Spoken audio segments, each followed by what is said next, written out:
Pagelaran Akbar di penghujung tahun Denpasar Festival kembali digelar. Festival yang berlangsung hingga 31 Desember ini menampilkan berbagai ragam seni serta pameran.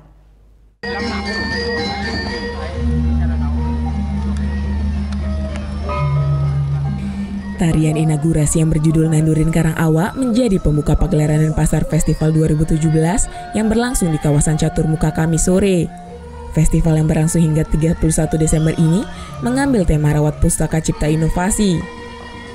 Tema ini menyiratkan pesan untuk membangun kesadaran merawat warisan budaya dan tradisi sehingga menciptakan peluang ekonomi kreatif.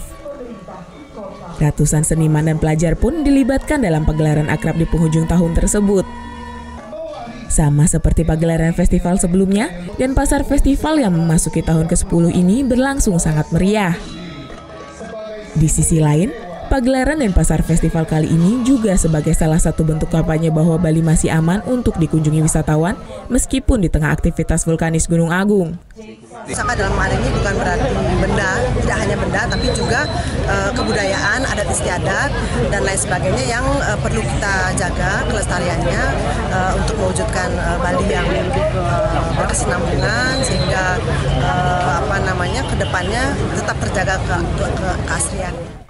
Selain menampilkan ragam kesenian, Denpasar Festival juga menyediakan berbagai macam stand atau pameran, mulai dari pameran pembangunan, busana, hingga kuliner.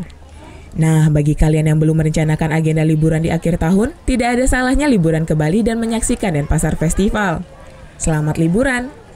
Tim Liputan melaporkan untuk NET.